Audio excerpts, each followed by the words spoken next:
Thank you so much for joining us and choosing to spend part of your Saturday with us. My name is Yenny. I'm the founder and CEO here at Kari. And we absolutely love hosting these sessions, first of all, because they're a really wonderful way for us to connect directly with our community. That's all of you guys. And secondly, because we really wanted to create something that will offer you some actionable, tangible information that you can implement right away into your wellness routine and your bone health routine. You might have noticed if you joined a couple of minutes early that we were screen sharing a graphic from the Bone Health and Osteoporosis Foundation showing that a staggering 64% of people do not receive any bone health guidance when it comes to exercise from their doctors. 64% of people who ask for guidance on exercise for bone density do not get it from their doctors.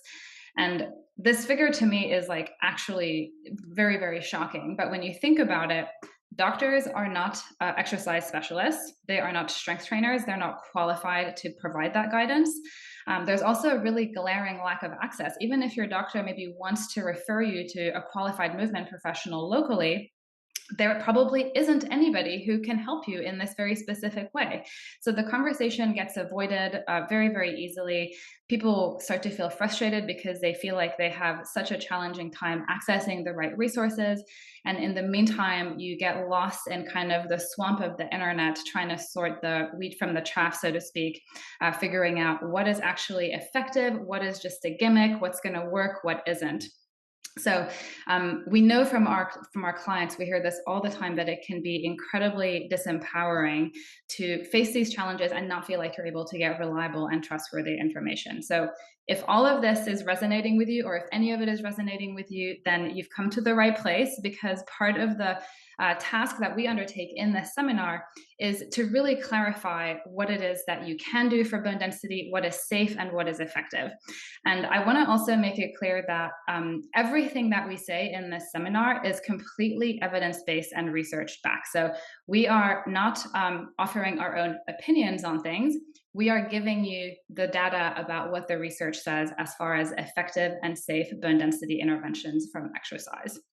Now, the other thing I want to mention is that it can often feel like there's a lot of contradictory or confusing guidance about how to exercise for bone density. And luckily, the reality is that exercise as a bone density intervention, resistance training specifically, is an extremely well-researched topic. We know exactly what works. So there doesn't need to be any confusion. And we're really hoping that over the course of the session today, you will start to feel more empowered when you understand some of these key principles and what the research says on the topic. Now, we'll dive in just a moment, but I'll give you a little logistical overview of what to expect from the session today. So as a caveat, everything that we're offering, the information, is by definition general in nature and does not constitute medical advice. We do want to offer you some actionable takeaways that you can implement right away. Now, later this afternoon or evening, you're going to get another email from Eventbrite, which is the platform that sent you the webinar reminders. That email is going to include a link to the replay, so you're welcome to watch it later or share it with another friend who you think might benefit from it. We're also going to share with you, as a thank you for joining this webinar and being part of our community, a free bone density resource which kind of dives a little bit deeper into some of these core principles of exercising for bone density. Now, we'll send you free access to this video series if you opted in to hear from us when you registered for the seminar. If you didn't opt in, or you explicitly said you didn't want to receive marketing emails from us, then we legally can't send it to you.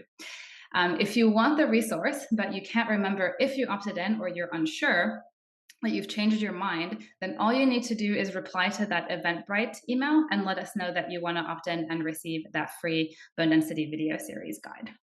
I'll repeat all of that at the end as well. And we're going to start with a little bit of lecture on some of these key principles of successfully exercising for bone density. There's going to be a little practice component that you're welcome to follow along with, or you can just observe and watch and get the information that way. You can ask questions in the Q&A at any time. If you have logistical or practical questions, I'll be monitoring the chat the whole way through and we'll be answering those. If you have interesting, juicy, provocative questions about bone density and osteoporosis and exercise, then we'll leave those for the end because it's really helpful and beneficial for the whole group to hear that discussion and to hear the take from our team members that are here. And on that note, I am absolutely delighted that we do have our whole amazing team here. Michaela Smith is our program director at CARI, our osteoporosis program director. She's also a yoga medicine therapeutic specialist, a NASM certified personal trainer, and a nutritional therapy practitioner. Dr. Sarah Avery is a doctor of physical therapy. She's a professional yoga therapist and the owner of In Motion Integrative Physical Therapy and the Moon Seed Cycling Company. So she is deeply entrenched in this area of women's health and has treated over 100 clients with osteoporosis at her in-person clinic, not to mention the hundreds that have come through our digital program.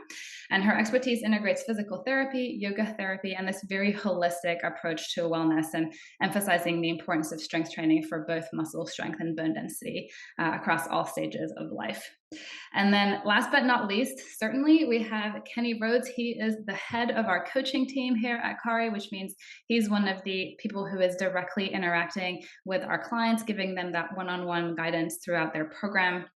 And he is a strength and conditioning coach with extensive experience leading group and fitness classes, working directly with osteoporosis for many years directly under Sarah and Michaela. He's also a recreational golfer and a very successful competitive power lifter.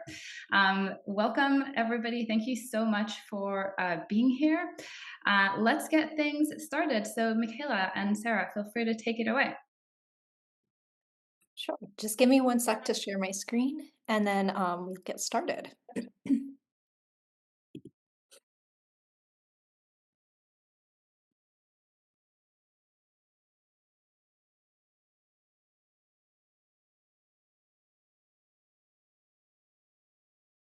All right, everyone can see that okay? Yes, looks great. Awesome. And Sarah can kick it off.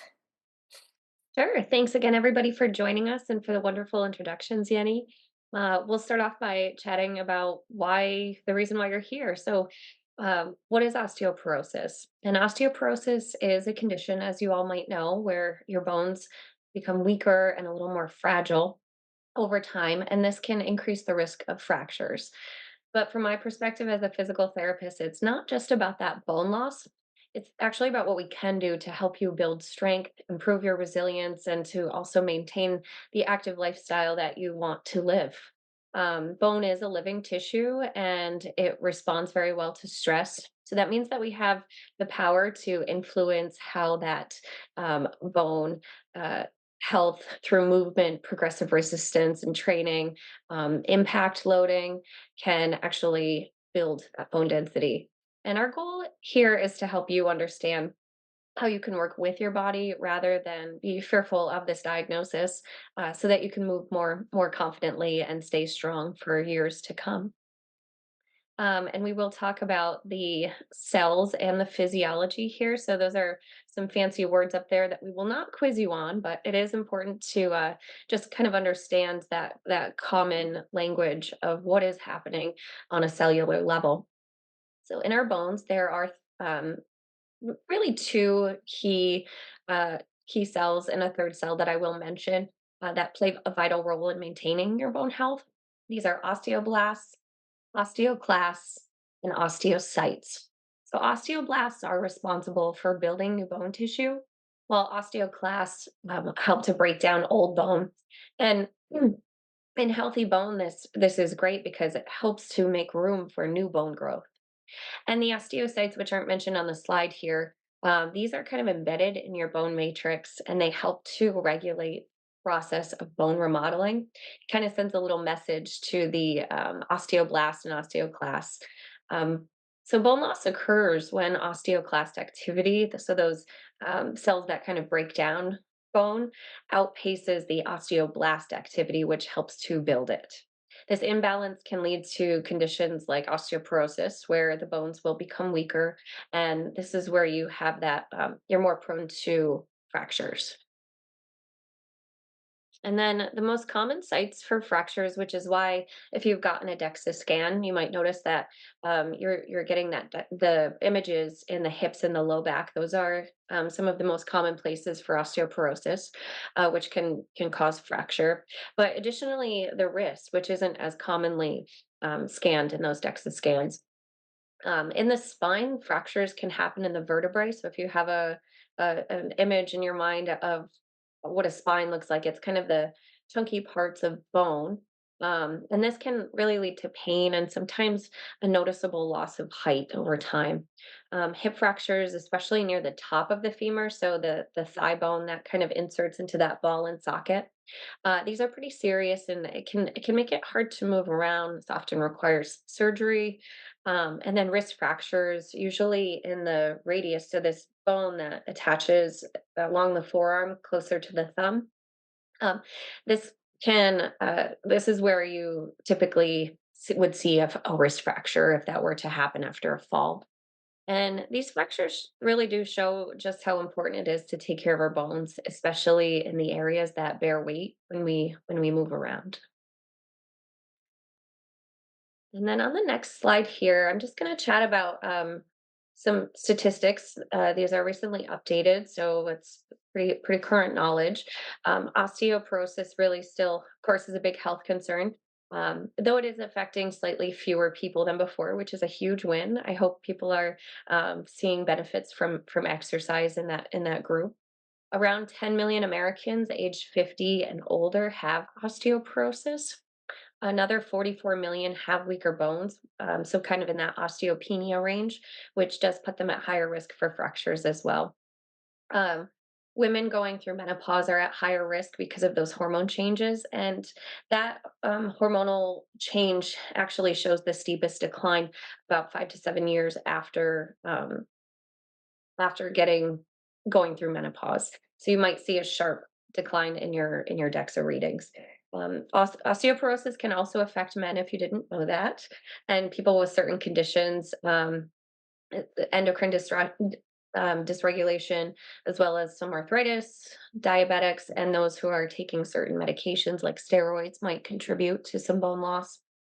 So to keep the bones strong, it's really important to eat a healthy diet, which Michaela is your expert there, and especially with enough calcium and vitamin D to get regular weight bearing exercise, avoid smoking, too much alcohol, probably all the things you've already heard from your doctor. And it is also a good idea to get a bone density test if you find that your doctor is on board with that, especially if you do have a risk for fractures. So catching osteoporosis early does help in that prevention of fractures later on in life. So Sarah's mentioned already that one of the biggest concerns when you have an osteoporosis diagnosis is that fracture risk, both fractures as a result of a compression fracture or as a result of a fall. So that becomes a really big fear after receiving that diagnosis. And as a result of that, you might find that you start to withdraw from activities that you used to love out of fear of risk of that fall or the fracture or kind of moving wrong and risking that compression fracture. So we hear all the time when people get this diagnosis, this kind of isolation, this fear that comes over them. And um, many people are worried about taking medications due to concerns over the side effects. So there's this kind of feeling of being lost, not sure what to do to take care of yourself and not sure what the best option to move forward is. But fear not. There are things that you can do to support your bone health, whether or not you choose to use medications in addition to exercise. Exercise is a really, really powerful tool to improve both your bone density, but also other factors like mobility, strength, balance that are going to allow you to just live your life with more confidence and ease for a longer period of time. The key is that you just want to find the correct stimulus, dose, and then maintain consistency of that exercise regimen to really see the difference in your bone health and to get you back to doing the things that you love. We are also a really big fan of finding a community that can support you through this so that, again, that fear of isolation or that tendency to maybe isolate or withdraw from the things that you used to find community in um, is kind of negated so that you have a community that understands what you're going through and you can feel supported and understood. And then what's key to finding that right stimulus dose and loading practice is to work with a professional who specializes in osteoporosis.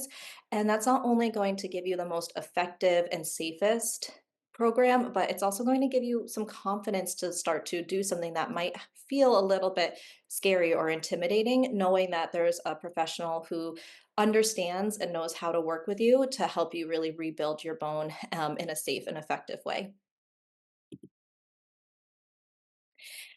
In our program, we pull together both strength training and yoga, and we use these two modalities to address osteoporosis in a really holistic manner.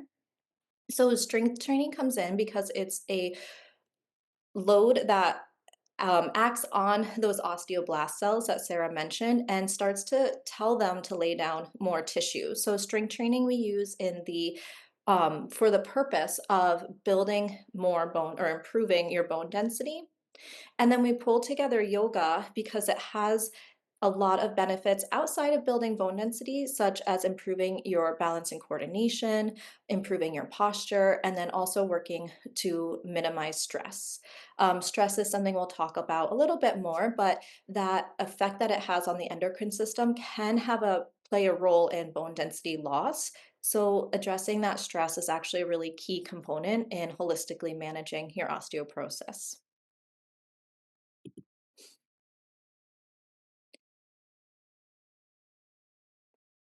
In our oh, in our program, we have 3 pillars that we use to holistically improve our bone density, and we're gonna dig into each of these in just a moment. So, your first pillar is effective and progressive loading. Your second pillar is improving posture with the goal of reducing the risk of compression fractures. And then the last pillar that we use is building up your balance. So again, that's to minimize that risk of falls. Yeah. Oh, You go can ahead. take this one if you want, Sarah. Sure thing. Yeah, so improving bone density holistically requires this multifaceted approach with the three key elements that Michaela just mentioned. And the first one that we'll chat about is effective loading.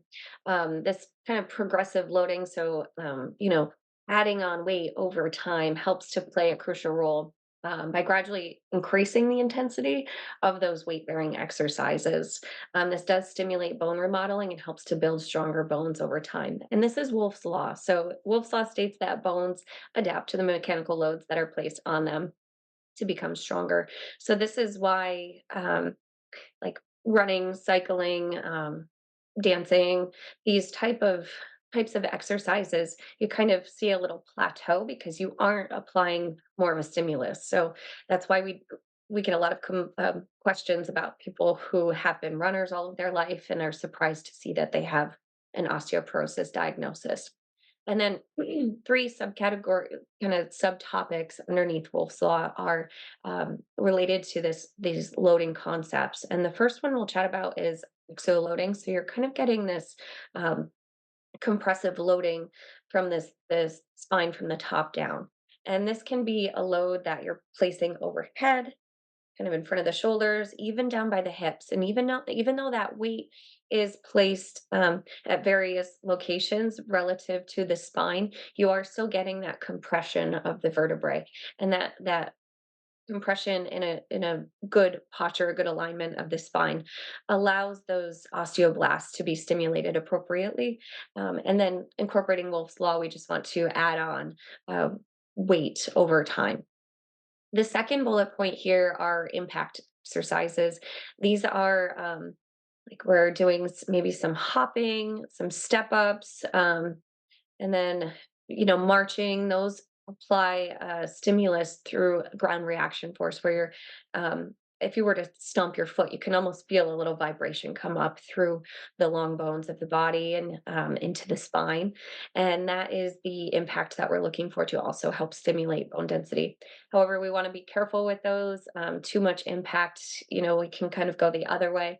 And, you don't want to cause any issues from a musculoskeletal standpoint by doing too much impact exercise. And then, as I mentioned before, progressive overload, we want to start kind of low and slow, especially if you are relatively new to weightlifting techniques, and then you gradually over 1, 2, 3 weeks, depending on your recovery and your exertion level during the activity. And then we want to see that you are still giving your body a challenge over time, even as the tissues have adapted to that initial load.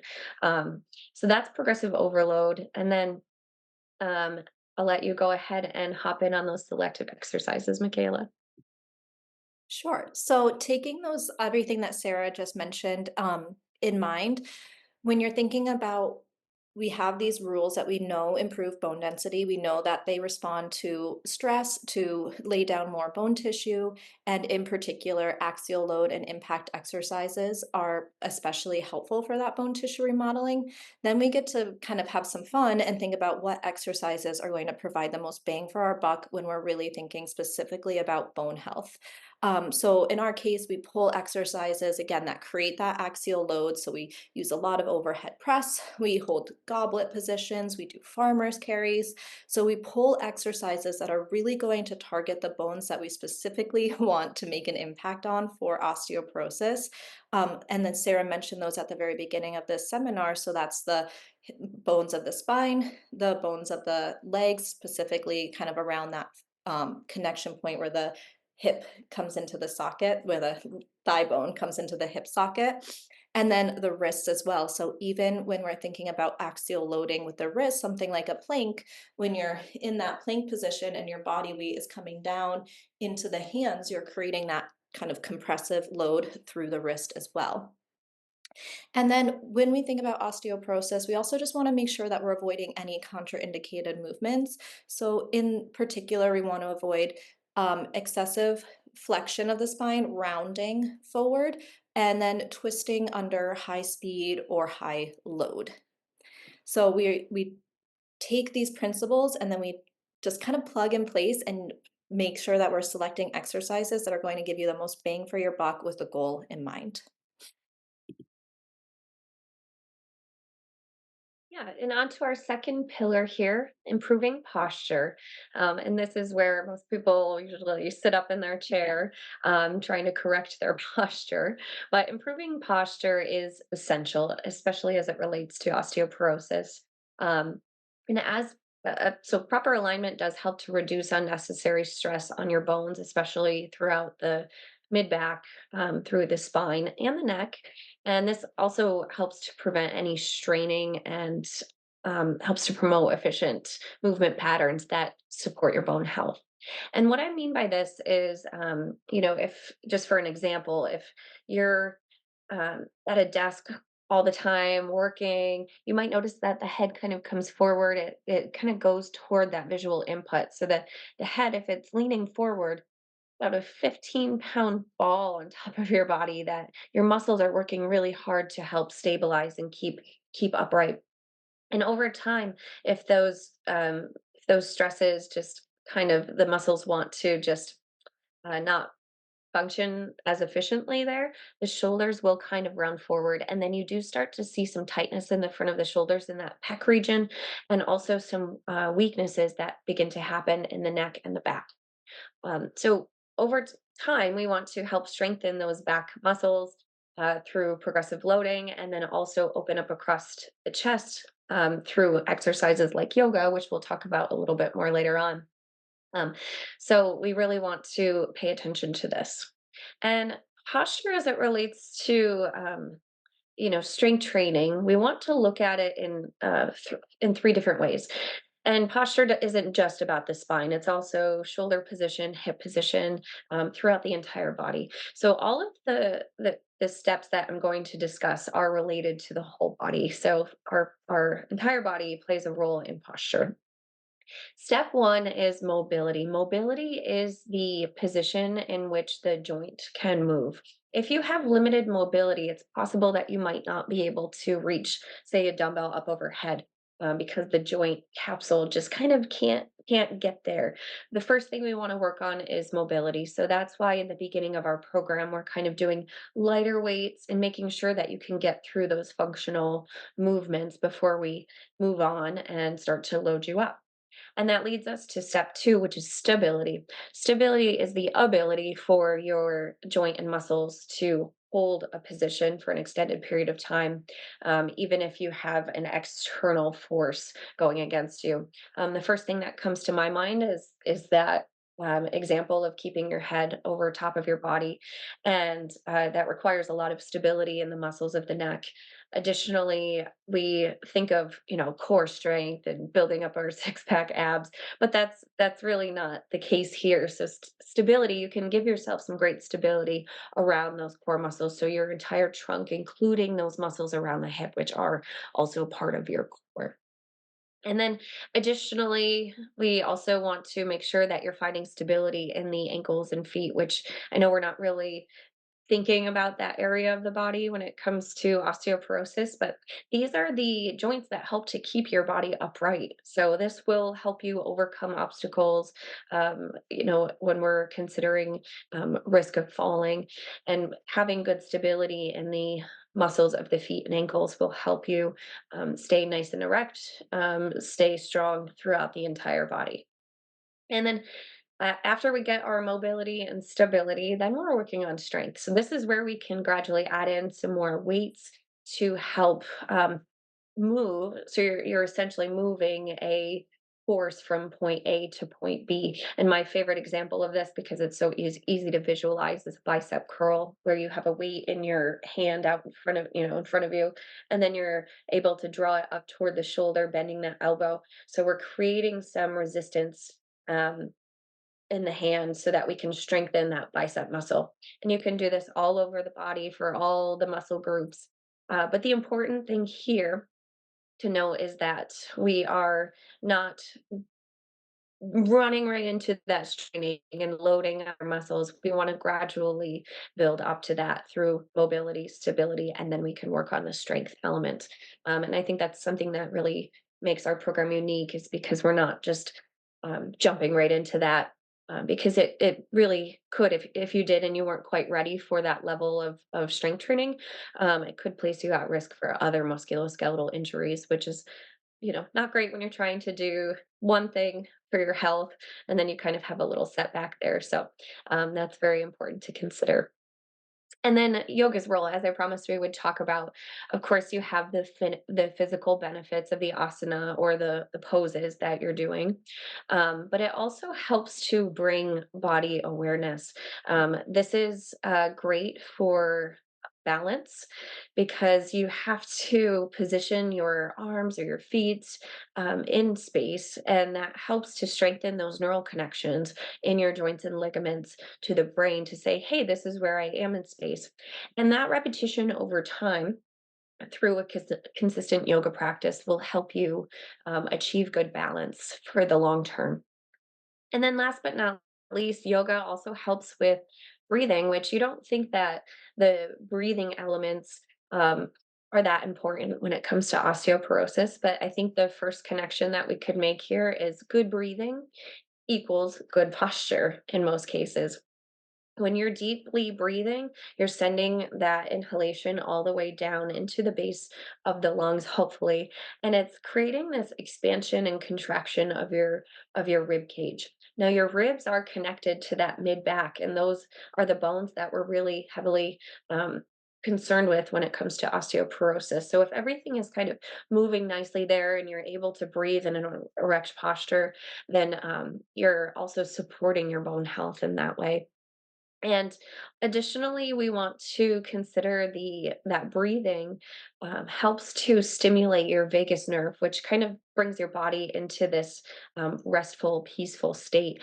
And this is a kind of a nice little benefit to yoga practice, because it can help you deal with the stressors of this new diagnosis. if you were having some fear or uncertainty. And it does kind of help you to center yourself in your body now, and can hopefully allow you to focus on the things that your body can do and the goals that you can achieve. All right. Okay. Excuse me. And then our last pillar here is balance. So we have three components that make up our balance system, and that's our proprioception, or you can call that like your body awareness, your visual system, and your vestibular system. So your proprioception is what we're primarily going to be training as we go through this program. And that is because it's kind of the one that we have the most control over. And our visual and vestibular systems do tend to kind of degrade with age. So we really want to keep that proprioception as high and responsive as possible as we age, so that we can kind of counterbalance that effect of the decline in visual and vestibular system that happens and can affect your balance. So with that in mind, that proprioception, that is made up of little nerves in the muscles, the joints, the ligaments that tell your body where you are in space. Your visual system is coming from your eyes, and the goal of all of these systems is to tell your body where you are. So your eyes are relaying a message back to your brain to tell you where you are in space. And then that vestibular system comes from the inner ear. And again, it's this little really cool little like shell in your inner ear that tells you again where you are in space. So all of the whole goal of your balance system is to just give your brain information from different parts of you to tell you what's going on and where you are. So when we think about an effective balance rehab or prehab or support system, we really want to make sure that that balance that we're practicing is dynamic and involves coordination. And that's because that's going to most mimic what happens in your day-to-day life. So we want to think about this as kind of the two pictures that are on the screen here. So we have the yoga lady who's doing her nice kind of static tree pose where she's holding that posture and she's staying in that position. And while that's a great thing to be able to do, and there is value to that, we want to think about practicing balance more in the way of this lady on our little balance beam. We won't have you do that in our program, just don't worry. But thinking about it in more of that dynamic manner, where if you're walking through a trail and you have to navigate rocks and logs and roots, you'd want to be able to kind of navigate those in a dynamic manner. Or if you're even walking on the sidewalk and say your foot slips on the edge of the curb, how do you respond to that big shift in your kind of position in space? So when we train balance, we do a lot of fun things like we stand on one leg and we toss a ball back and forth between our hands, or we add in kind of exercises that ask you to do multiple things at once and really challenge your body to organize and understand where it is in space to build up again that proprioceptive system. Strength training, luckily, kind of by nature improves your balance in a multitude of ways. So, by the fact that it's giving you more stability and strength, like Sarah mentioned, that ability to kind of respond to external forces and to hold your body in a position despite external forces, strength training is naturally going to enhance that. And that feeds right into having better balance. We also really like to use free weights, so dumbbells and bands, and particularly things like dumbbells are going to take that center of gravity and kind of throw it off a little bit. So by nature in your strength training, you are working on your core, you're working on your balance system because you're having to navigate that off center load and pull yourself back into the position you want to be in. Yoga is also really wonderful for this balance system as well, because we get to again build up some more strength in our feet and our ankles. And we also move between different planes of motion in yoga. So we can move kind of forward and back on the mat, but we can also turn to the side and step in different angles and movements that more accurately mimic our daily life, because we don't just always move forward and back. We also move to the side. We also have to turn and twist. So yoga is a really great way to kind of practice that in a safe and controlled manner that feeds out into your daily life. On top of that, yoga by nature is a mind body practice. So it's bringing more of that body awareness, which can also help to improve that proprioception and therefore support your balance. So when we think about building up our strength training and yoga for osteoporosis program, we're always referring back to these three pillars: effective loading, posture, and balance. And if the exercises don't fit into at least one of those categories, they don't make it into our program. So those are our guiding principles to make sure that we're bringing you the most effective and safe strength training and yoga program that we possibly can. And then we get to kind of play with some of these ideas here in our optional practice. So, like Yenny mentioned at the very beginning, you are more than welcome to join in this practice if you like. Or if you're more of just like a visual learner and you just kind of want to watch these principles in action, you can just kind of sit and watch, and I'll be demoing while Sarah walks me through some exercises that pull little pieces of each of those pillars. So this is what you'll need. I'll leave this up here for just a moment longer, and then I'm gonna put one screen up while I just reposition my camera for the demo. So make sure you have these items, and if you don't have everything, but you have some of them, that's totally fine.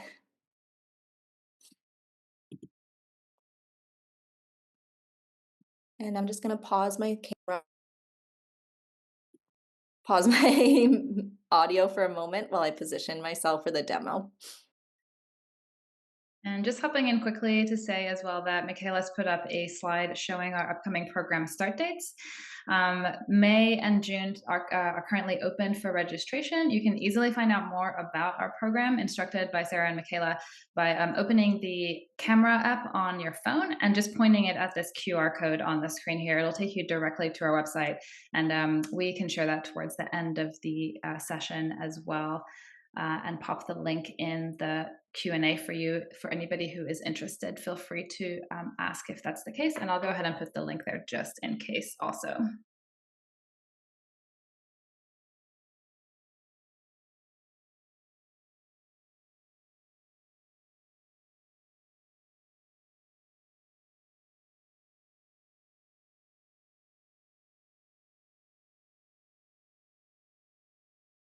Sorry, I'm gonna stop the screen share so we can go through our demo.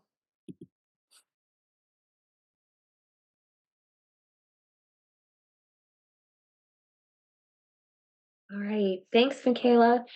The first pillar that we will discuss is posture. And I think the best place to start here is just kind of how do we assess posture? Um, so, what I do in the clinic is look at a plumb line from the side. If you wanted to do this at home, it's a little challenging to look in a mirror and actually get a good sense of where you are positioned. So, on your own, you could set up a camera on a timer and then go ahead and hop in front of the camera so that you're facing it sideways and just take a picture of yourself and kind of see where you're aligned. And what I'm looking for in good posture is that um, opening of the ear is stacked over this bony prominence of your shoulder.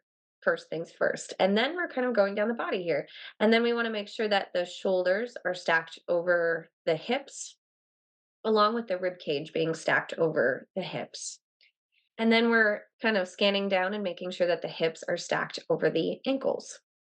This is a nice way to determine if you are kind of in that good plumb line, and also if you can sustain that posture. It does require a little bit of endurance to keep you there, but Michaela has a beautiful plumb line here.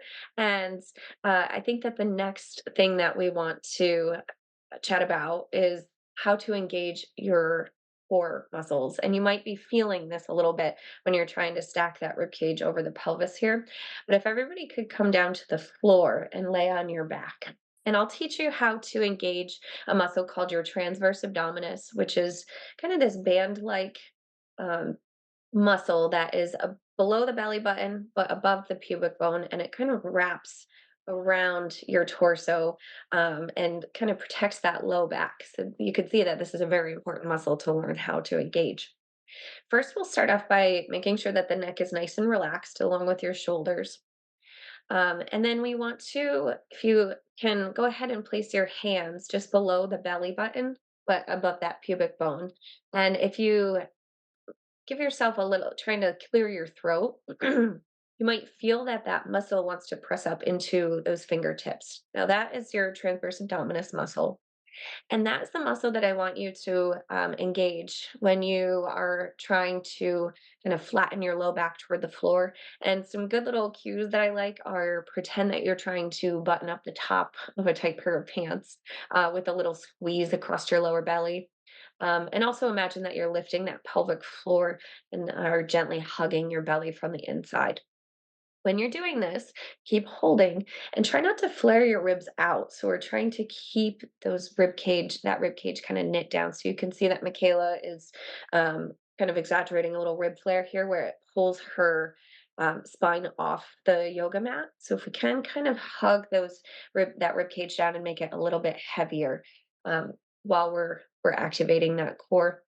Um, and then also, we want to make sure that you are breathing. And what I mean by breathing is 360 degrees all the way around the rib cage. So as you take an inhale, you're expanding that rib cage front to back, side to side. Take in a nice deep breath. And you'll find that that is probably pretty challenging to do and keep your neck nice and relaxed. So the three pieces there, you can go ahead and relax if you've been holding that for a long period of time. But we're trying to activate the pelvic floor along with that transverse abdominis to flatten that lower back toward the mat while keeping the rib cage down and also breathing deeply into the rib cage and then also keeping the neck and shoulders relaxed. So that might be homework enough for you. And that's a really good exercise to practice frequently because this does translate into standing postures along with, when you go adding external loads with the weights, you really want to make sure you can engage there so that you're protecting your spine. All right.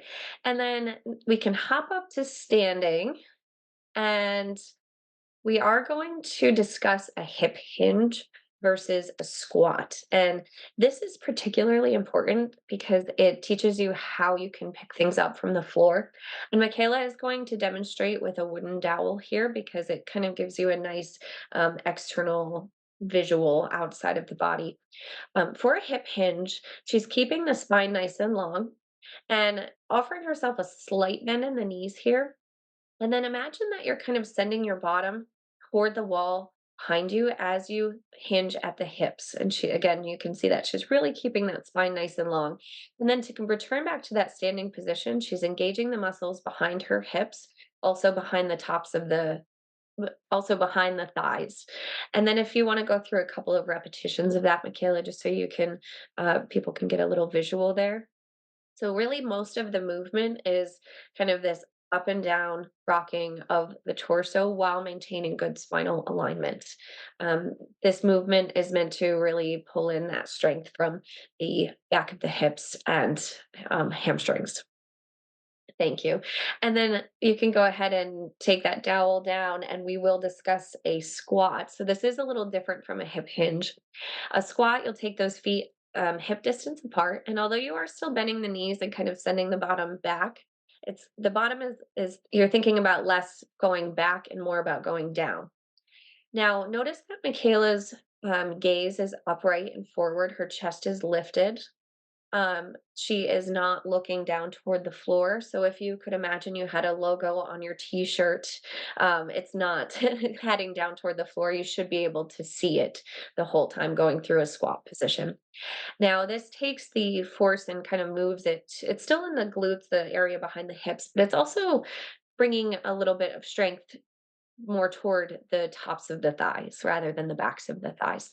Um, both of these ways you might use to pick things up. And the point here is that both options, you are not rounding the spine. So Michaela will show you what not to do.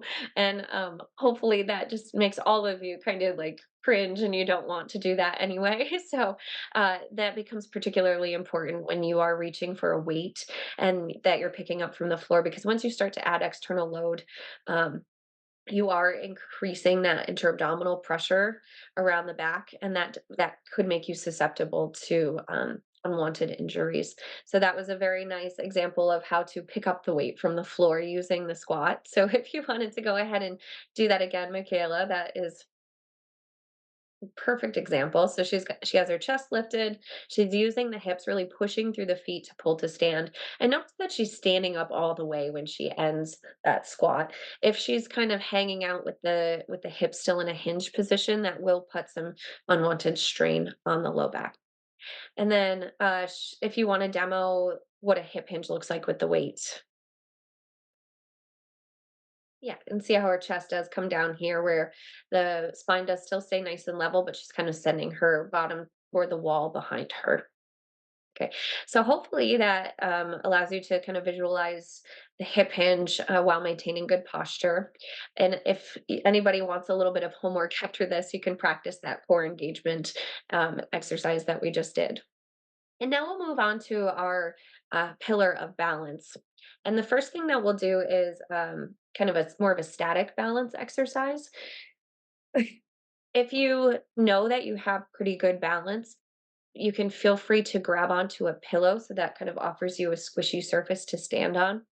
But please, please, please have something around you that is sturdy, like a sturdy back of a chair, a counter, a table, a wall, even. And then we're going to go ahead and come onto that pillow, or you can just stay on flat ground if you're not feeling very comfortable or confident with this.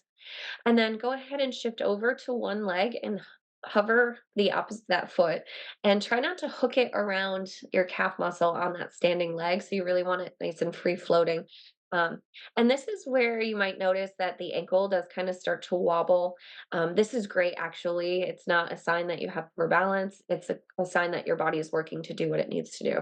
And then go ahead and switch legs here just to test out the other side. You might notice that one side might feel a little bit different than the other, and this could change from day to day, where the sides of strength might be different based on your fatigue levels, your activity level, and then you can go ahead and place that foot down. And yes, I was trying to distract you all so that you could hold that position.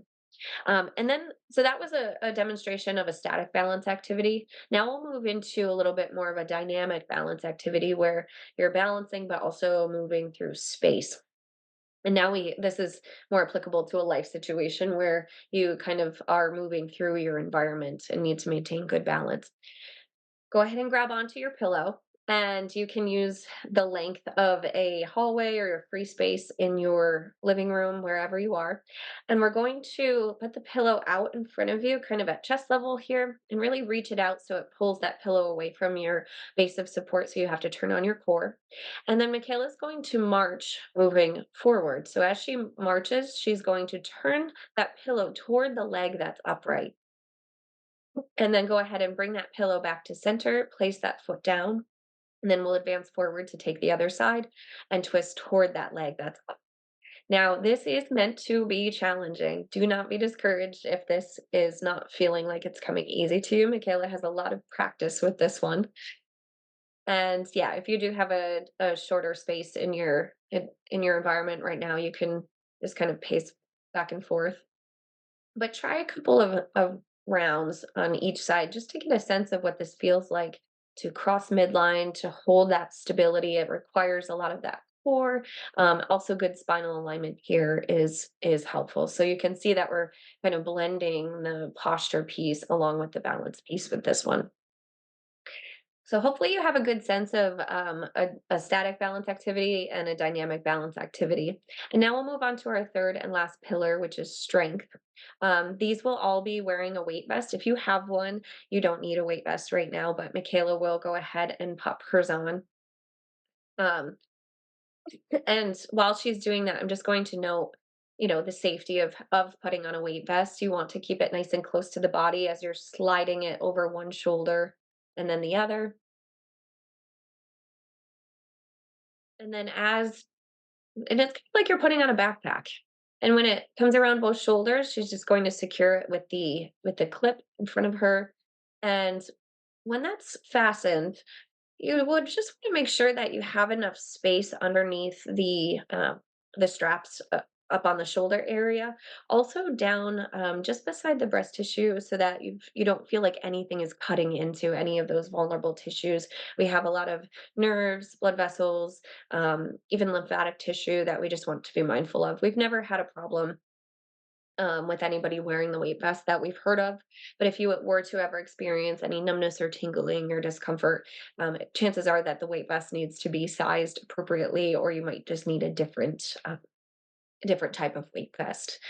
And then we'll go ahead and move into some exercises here just to demonstrate the different varieties of axial loading we can offer you.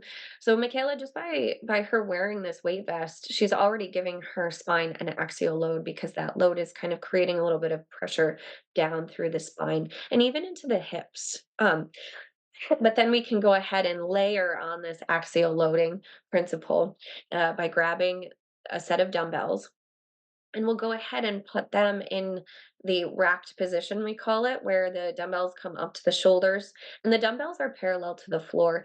Dumbbells are not resting on the shoulders, they're just kind of like touching down on there. Yeah. Yeah. So you can see that difference there. And then we'll go ahead and add in. So already you feel like your core is nice and engaged here. And then we'll go ahead and add in a march as just a stationary march where we're lifting one foot and then the other, really trying to get that knee in front of the hip and also keep the foot flexed. So pulling the toes up toward the shin, that will help to engage some of those hip muscles. This is a nice movement to help with that axial loads, the stimulation of the osteoblast through the spine and the hips and even the wrists here in this position. But we're also working posture as well as balance. And this is a unique one too, where we're able to kind of shift the weight to one leg and then the other, which um, kind of isolates and gets that force going through the hip. So we're also stimulating that hip as well. All right, wonderful. I hope Michaela's not too tired. She's strong. But we have, and she's going to go ahead and take the weights down by your side, just like she did. And we're going to add in a heel drop. So lifting up onto the toes here. And then not forcefully, but enough to kind of feel that vibration through the feet, drop the heels down. And you should feel kind of this, like I said, a vibration come up through the legs, into the hips, into the spine. And this is layering in that impact loading. This is a nice, relatively safe way to get that loading. Where I would say the safety concerns would come into play is if you're really slamming down on those heels. We don't want you to feel like you're getting any bruising sensations. Additionally, you want to progressively load here. If you go doing 100 of these day one, chances are you might feel some discomfort in your Achilles and your calves, and maybe even in the soles of the feet. So just be mindful with this one. Usually we prescribe this like 15 repetitions once or twice a week. So just that gives you a little framework for that one. But great, thank you so much, Michaela. And then we're going to do one more here where we'll grab a resistance band for a little bit more of a posture focus, and we love doing these ones, are band pull aparts. If you have a long band, you're going to stretch that band out right in front of you and keep the palms facing the ground. Pinkies are away from each other. And then Michaela's going to kind of draw the shoulder blades together as she pulls the band apart across the chest. And then this is where it really counts. You want a nice controlled return back to that starting position. And then we're going to take it at a diagonal. Again, coming back to a nice steady start position, and then the diagonal in the other direction, and then come back to a nice steady start position. So that is one round. Usually we go up to about 5, but you can take a couple more rounds just to kind of feel that in your body. And hopefully you're feeling those back muscles really starting to engage and wake up. And this is really creating that nice upright posture as you start to build strength in these muscles. All right. Excellent. And that does wrap up our demo. Hopefully, you got a good understanding of our posture, balance, and strength exercises, along with some impact loading and axial loading, and different ways that we can place the resistance to give you that axial load. Thank you, Michaela. Thank you both for that excellent presentation. So much good info contained there.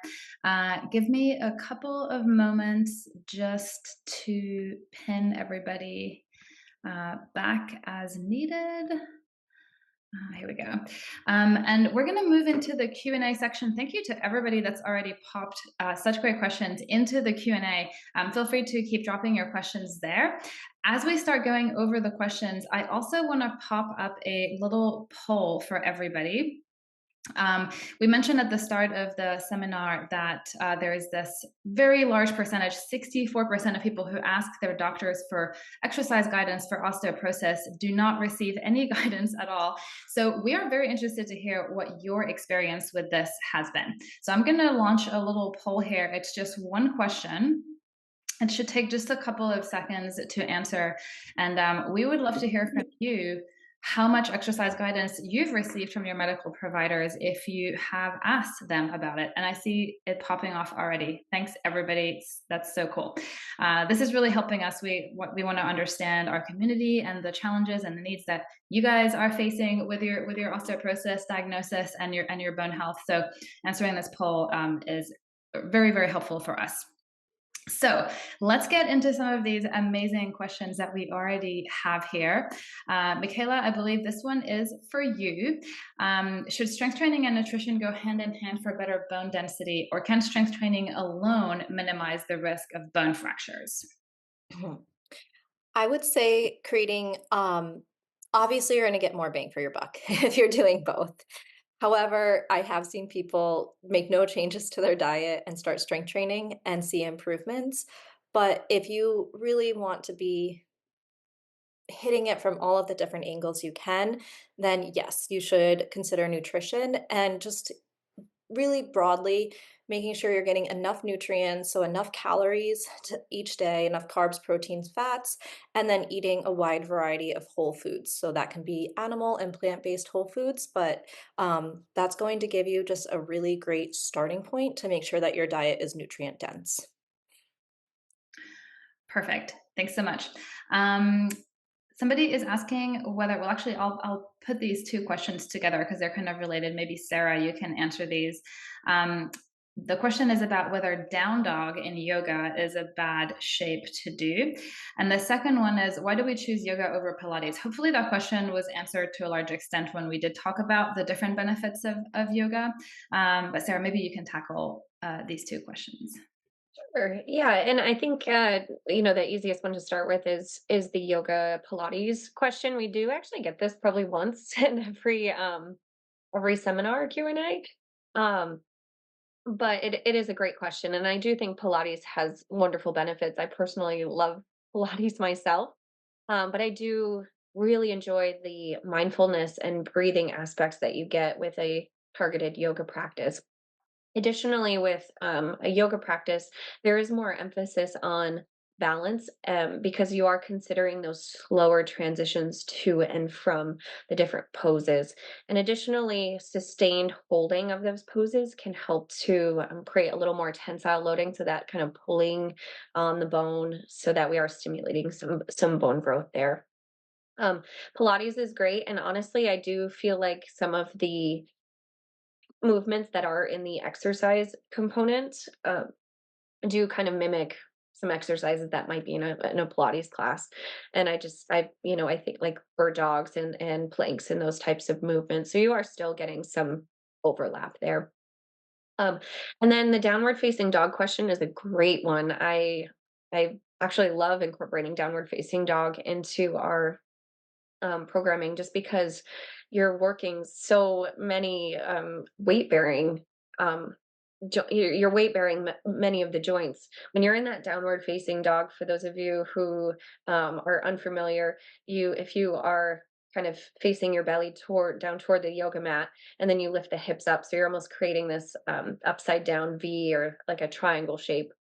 You are getting some weight bearing through the hands, and it is an inversion pose. So you actually are also getting some loading through the spine. And because of the shape of the spine in that pose, when you're really reaching the arms up overhead, even though you're inverted, you are creating benefits in your posture by elongating the spine. And with downward facing dog, it's kind of a misconception that you have to like get your heels all the way down to the ground. And that's just not the case. You can offer yourself a little bend in the knee, where when we're considering osteoporosis, we want to focus a little bit more on that lengthening of the spine. So hopefully that helps answer that question. So as long as you're doing it safely, down dog is a good to go.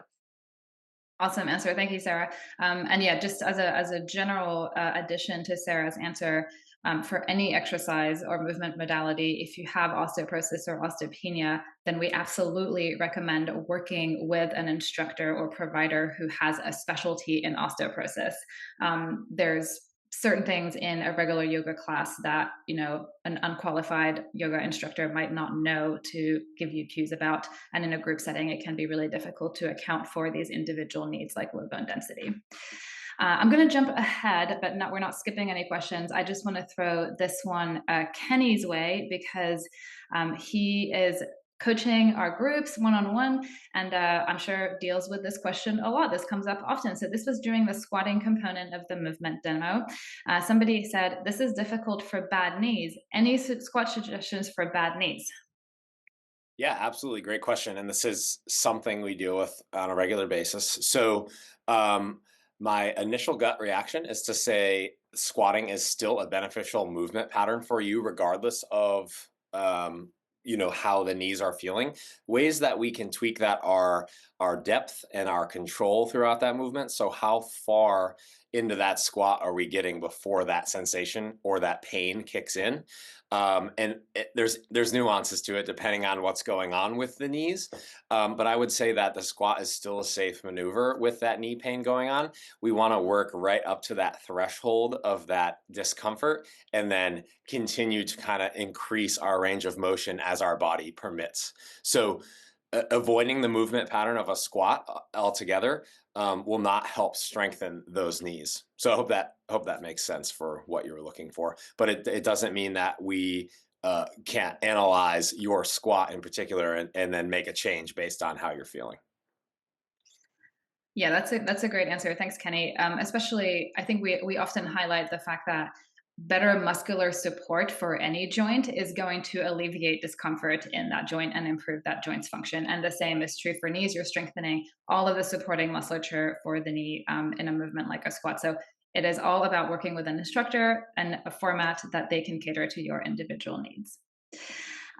Here's an interesting question. I have a spinal cord and neck injury due to a total loss car accident and currently have a case with a lawyer. Would I be able to get a referral from my pain management doctor to honor this program and its finances in the form of a lien?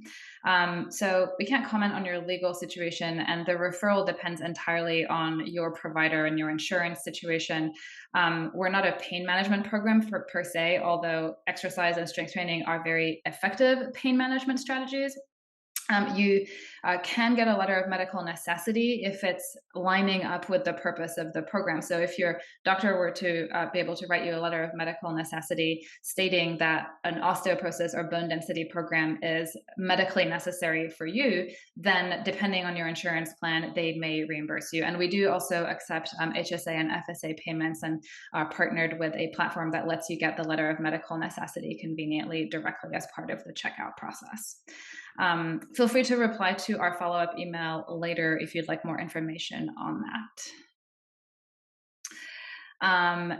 Any thoughts on OsteoStrong? We have lots of thoughts on OsteoStrong, but first I will say the thing that is not our opinion, but an evidence-based, research-backed finding, which is that a study compared the benefits and outcomes of a traditional resistance and impact training program like what we offer to OsteoStrong.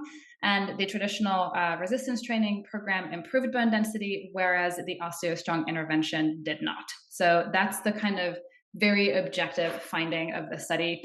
I believe the author of that study recently on a podcast interview also stated that several people in the OsteoStrong group actually suffered fractures during the intervention also. Michaela, maybe you can talk a little bit. We feel this question really, really often, and are kind of offering our opinions on the efficacy and the benefits of OsteoStrong. So maybe you can talk a little bit about the functional benefits of one thing versus another. Yes. So with OsteoStrong, what that system uses is a static or an isometric contraction where you're kind of you're holding a position and they're putting a force through you and you're maintaining that position. With that in mind, you can think about how often in your life that might actually translate over into something that is useful, which is probably very limited. Whereas what I mentioned when we were doing the talk earlier, when we work with free weights, we are building not only strength and stability, but we're improving balance and we're moving through ranges of motion that we mimic in our daily life. So the effects of a strength training program that uses functional movements where you have to move through a squat, a hinge, an overhead press, a reaching position, those are going to more realistically mimic things that happen in your daily life. And then that's going to translate to a higher quality of life because you're going to be more robust and familiar with those movements. And whereas just kind of holding a static position doesn't translate very well. So we're really big fans of making sure that the exercises that you're doing make your life better. And a strength training program that includes these compound, multi-directional, multi-joint movements is going to really directly improve your life. I think another thing that's useful to mention about OsteoStrong is that if you do a very loose kind of Google search for studies on the efficacy of OsteoStrong, you will see that there are some results. So you'll see that some studies have been conducted on OsteoStrong. Um, it's really useful to be able to look at those with a critical eye because it tells you a lot about the accuracy and validity of the results. In most instances, when there is a study on OsteoStrong, there are several major issues with the methods that they used and the sort of subsequently the accuracy of the outcomes that they produced. So in most instances, those studies were not appropriately blinded or randomized or controlled, which means people knew what intervention they were getting, and that introduces a huge element of bias. When the study isn't properly controlled, that means that they didn't factor in other variables that could have impacted that person's bone density over the course of the intervention. So that means that they didn't check to see if they were on medication, if they were doing other exercise, if they had altered their nutrition plan. All of these are things that are going to potentially impact the bone density outcome, and subsequently, the outcome can't be attributed to OsteoStrong alone, unfortunately, because it muddies the water so much. So it's useful to be able to look at it with a critical eye. Oh, the other major issue with a lot of these studies is that when you look at the funding sources, it is usually an entity or somebody associated with OsteoStrong that paid for the study, which of course is a giant red flag in research. Hopefully that answers your question as well. This is another great question about somebody's doctor recommended the Pilates reformer, and she's familiar with the Anero lift more method. How do these results for osteo compare? Great question. There is a study, and it's actually one of the Liftmore trials comparing not Pilates reformer, but the Buff Bones method, which is a Pilates method as well. So they compared the resistance training with the Pilates method.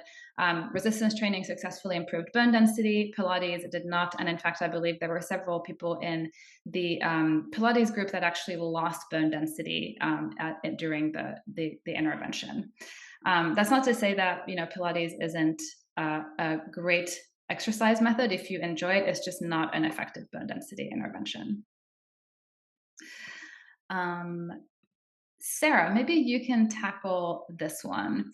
How effective is jumping rope? What's the most effective amount of time or jumps per day or week? And then this is a two-parter. I can remind you of the second one in a moment. What's the evidence that weighted vests are effective? I took another class on exercise for osteoporosis, and they said weighted vests don't work. Yeah, so the jump roping question is a great question, and we are really exploring the benefits of hopping and jumping activities especially as it relates to hip bone density. The thing with jump roping that I would caution people on is to especially don't wear your weight vest when you're jump roping. And if you are choosing jump roping as an exercise strategy, I would recommend using like standing on a rubber floor so that you're not jumping on a hard surface and potentially causing some other musculoskeletal injuries. It's hard to say if it was the jump roping that caused this, and this was not somebody in our program. We actually don't do jump roping in our program. But it was somebody that came to me for physical therapy after the injury occurred. And she said that she did suffer a compression fracture in her thoracic spine because she was jump roping as a means to help improve bone density. So the variables of this person were actually, this her story isn't everybody else's story who has osteoporosis. And jump roping could be effective. And I don't mean to scare anybody, but it is just something to be cautious of. Um, but there are some studies that suggest that doing maybe 5 to 10 minutes of jump roping per session, so per time, up to 3 to 4 times a week might be beneficial for improving bone density.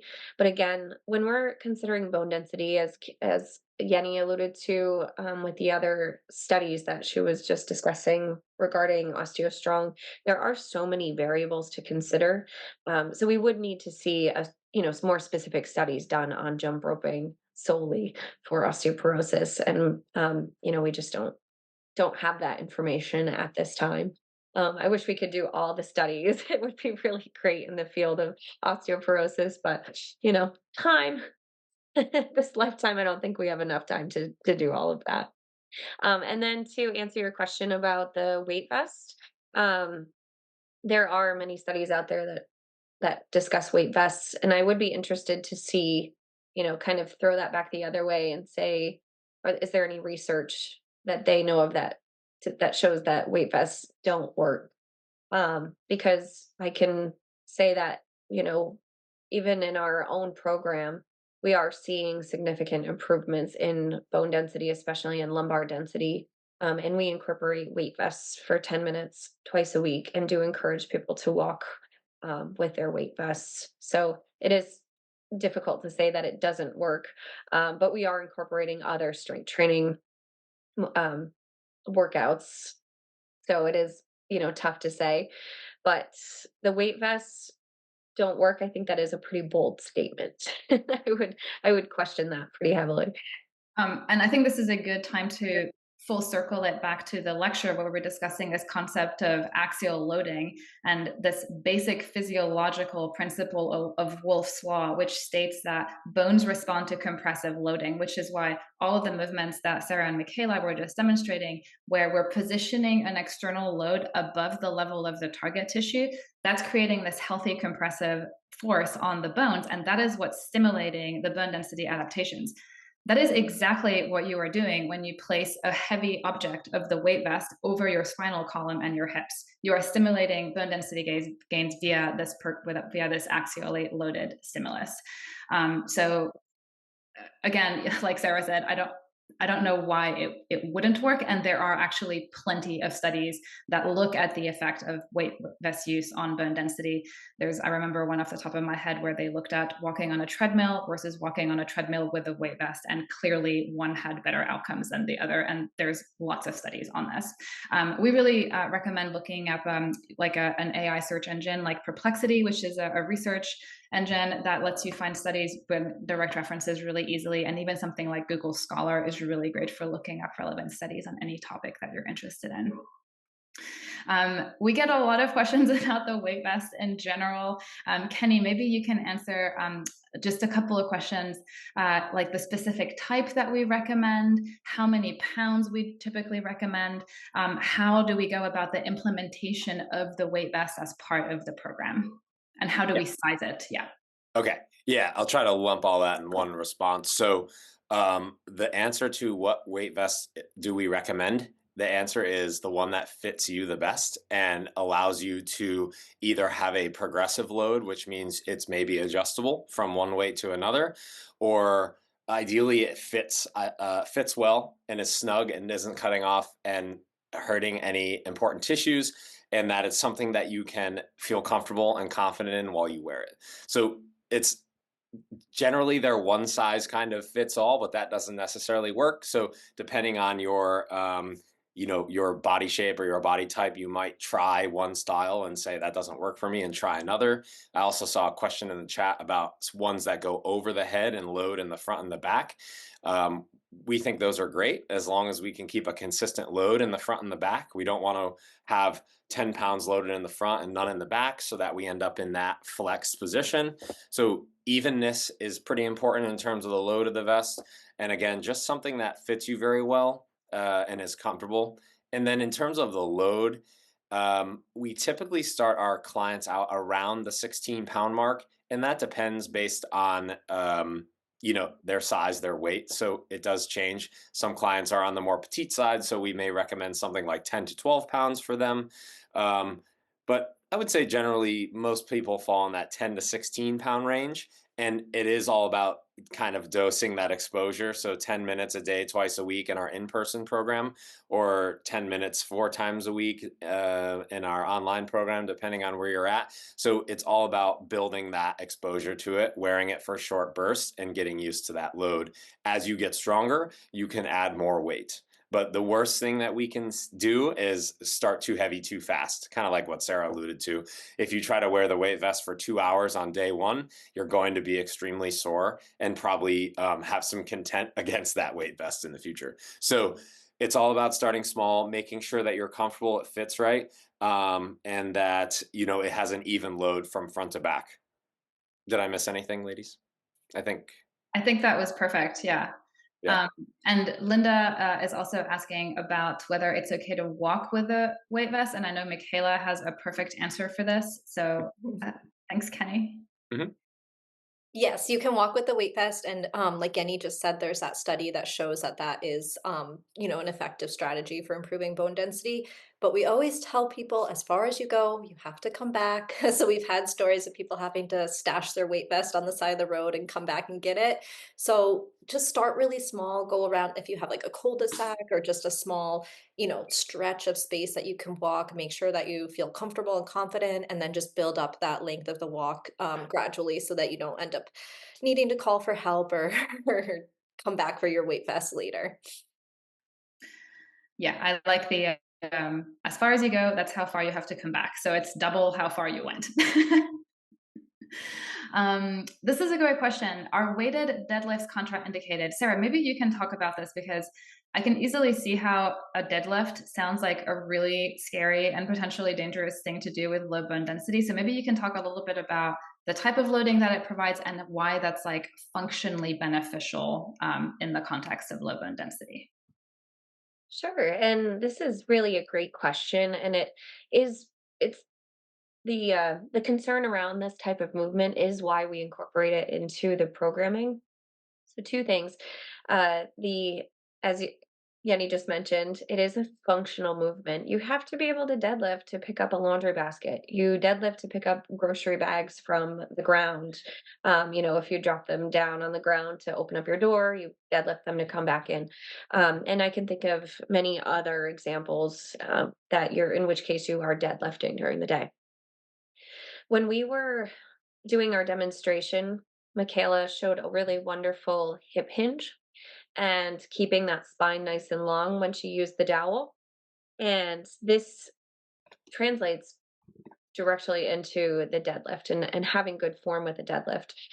So rather than avoiding the movement altogether, we actually want to do the movement and practice the movement uh, perfectly so that when you are translating that into your everyday life, you are doing it with good form and you're doing it safely and protecting the spine. Additionally, it is a movement that, when done safely and initially under supervision from a trained osteoporosis coach or physical therapist, you will notice that you can kind of progressively load this exercise. So it is a nice way to actually stimulate the bones in the lumbar spine and the hips pretty effectively. So yes, it is a good exercise to do, but also because you are potentially placing yourself in a vulnerable position by doing that forward folding under load, that is something that you might want to just be observed and guided on initially. But yeah. Awesome. Thank you so much, Sarah. Couple of questions that I'll just briefly cover, because they're more nutrition related. What type of food is best, and can we talk about supplements for osteoporosis?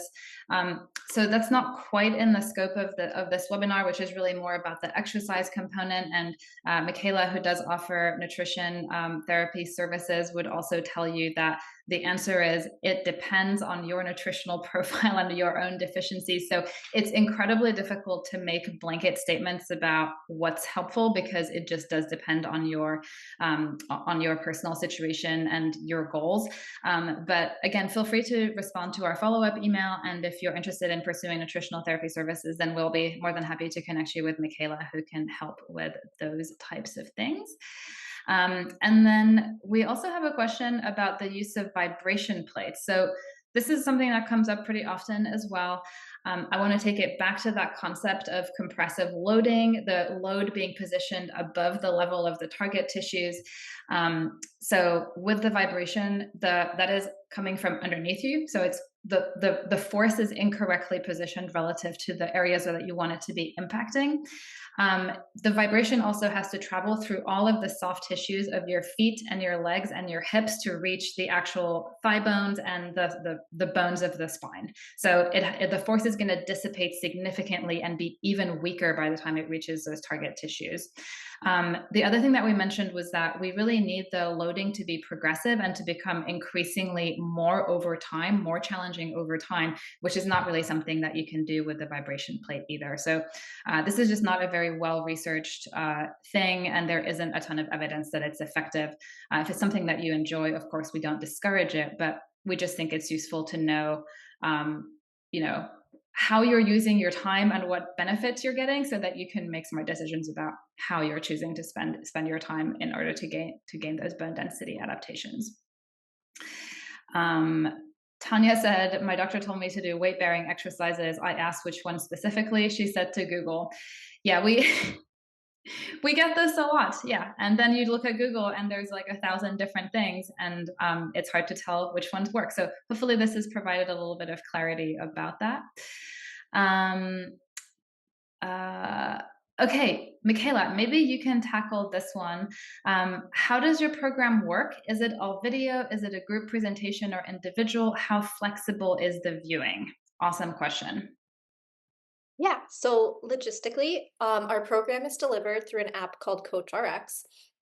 Within that app, you get your workout delivered every day that it's assigned to you, and it's in a video format. So Sarah and I filmed lots and lots and lots of very specific osteoporosis instructed videos, and they are all delivered within that app to you. Within the app, you are able to communicate directly with your coach. So you can go back and forth, and your coach is able to, excuse me, you are both able to send videos back and forth. So your coach can monitor your movement by receiving those videos from you, and then they can even respond back to you with a video if it's warranted, to kind of comment on your form or anything that you might need to touch on and improve. Within that app interaction, we also want to make sure that there's a community setting and you do have some face-to-face time with your coach. So we have Zoom meetings. They're heavier towards the beginning of your program. And so we have an introduction meeting where we introduce you to the program, and then you move into your introduction week. And then we have a phase 1 meeting where you start your workouts. And then in that first month, you have 3 additional meetings. Those are your office hours. And that's like your time to bring questions, to engage with your coach, to start to build some more community with your cohort. And then we have a monthly meeting from there on for the next 2 phases of the program, and then a final wrap-up meeting. So altogether, I believe it's 6 or 7 meetings in that cohort, then that 13-week period. And then the viewing is very flexible. So we understand that there's no way that we could possibly schedule a program to meet everybody's needs in terms of their unique schedule. So what we do is we have 4 days of strength training a week, 1 day of an active yoga practice, and then 1 day of recovery. And then you get a full day off. That full day off gives you the wiggle room to kind of plug and place your workouts where you need them. So if you have a really busy day on your strength training day, take your day off, and then the next day when you have a little bit more free time, you can come back and do that strength training. So you can kind of shuffle things around as you need to in order to make it work for your schedule. I hope that covers all the questions. I think I did. Yeah, that's perfect. Thank you so much. I did also pop the link to our website in the chat too. So you can read a lot of information about our program there, about the logistics and the style of the content and the delivery, the research behind it, all of our instructors' bios and professional credentials.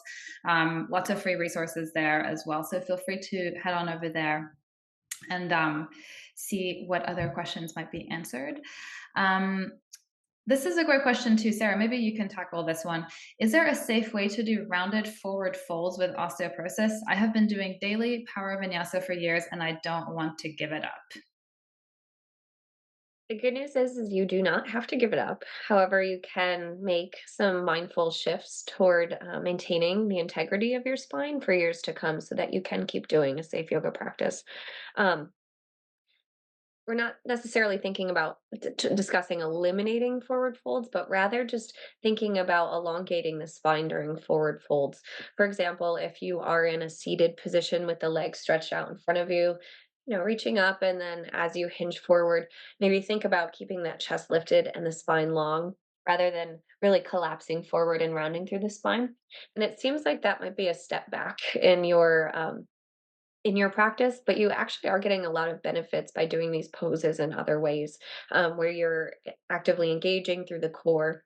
And you might find in that pose specifically that you might be able to access the hamstring length a little bit differently and feel a different type of stretch. Standing forward folds, you might consider just popping your fingertips up on blocks so you're coming more into a halfway lift. And these are just little subtle tweaks that can just help you maintain that integrity of the spine. Do I think that you're going to have a compression fracture one day during yoga? Probably not. But if we are considering the big picture and really trying to maintain that good posture and proper alignment of the spine, especially if you do have a pretty rigorous vinyasa practice, um, if you were my patient, I would recommend maybe pulling back on frequent forward folds and considering more of a flat back position. But really, if it really depends on your specific movements and practice, and that might be a situation where you want to discuss that with a maybe a yoga teacher who has some expertise in yoga, or excuse me, a yoga practitioner who has expertise in osteoporosis. I hope that Perfect. helps. Thanks so much. Yeah, that like Sarah answered, there's a lot of nuance, and often people really want a black and white answer, and that is why it's don't do it, or it's not quite as clear cut, and it does depend a lot on your personal situation, how much you've been doing of a specific thing, what your risk tolerance is in that regard.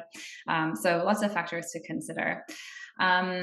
Michaela, maybe you can tackle a couple of questions bundled together, and maybe kind of reconnect some of the dots from earlier in the session about the stimulus that's needed to improve bone density. So there's a question about if bar is a good class for osteoporosis and whether qigong is good for osteoporosis. Okay, so if you enjoy both of those modalities, I would say keep doing them, but they are probably not going to be the most effective bone building strategy. So bars is really great because it does have, it has some external load to it, but in every bar class I've gone to, the biggest dumbbell I've ever seen is maybe 8 pounds. And when we think about that progressive loading, it's not going to be enough to really shift you into that kind of bone building state for the long term. Initially, you might see some improvements, especially if you're coming from primarily not loading or body weight practices, and you do start to add those kind of smaller dumbbells in, you might see some positive shifts in the beginning, but that is going to plateau eventually because we need to continue to adapt. Well, our body will adapt to that stress, and we need to continue to add additional stress on top of it. And that's a good stress. It's the stress that builds bone. And then when you think about Qigong, it is a body weight practice. So we are really well adapted to the weight of gravity on us because we have lived in this environment forever. So it really isn't giving us enough load to continue building bone. And a Qigong practice, again, it's very slow, it's very body weight, there's no impact. So you're not getting any of those forces that you need to build bone. Is it good for balance? Is it good for stress reduction? Yes. So definitely don't give it up if it's something you love, but maybe add in strength training as an adjunct. Perfect answer. Thank you so much.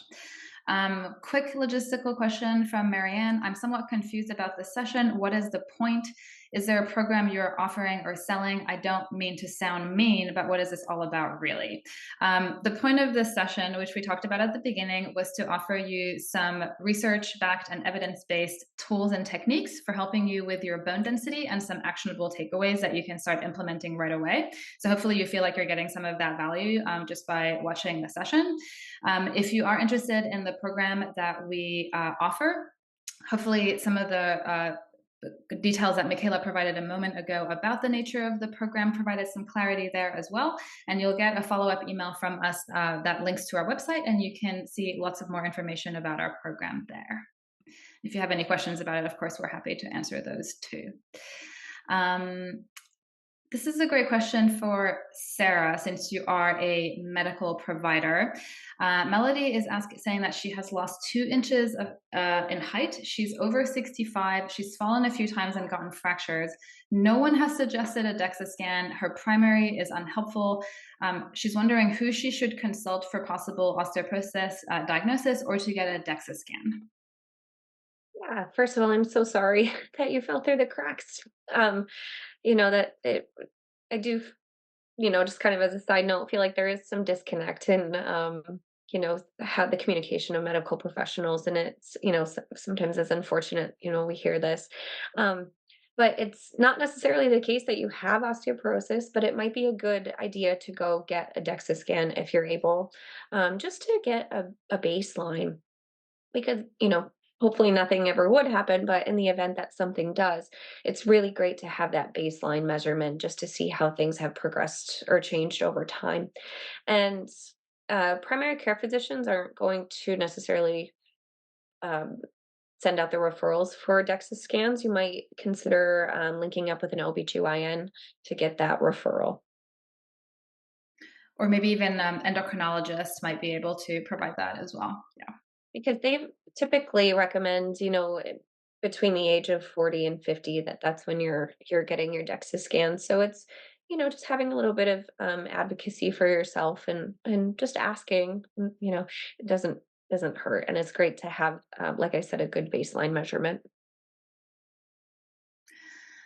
We've got a couple more questions about specific spinal movements and those being contraindicated, safe versus unsafe.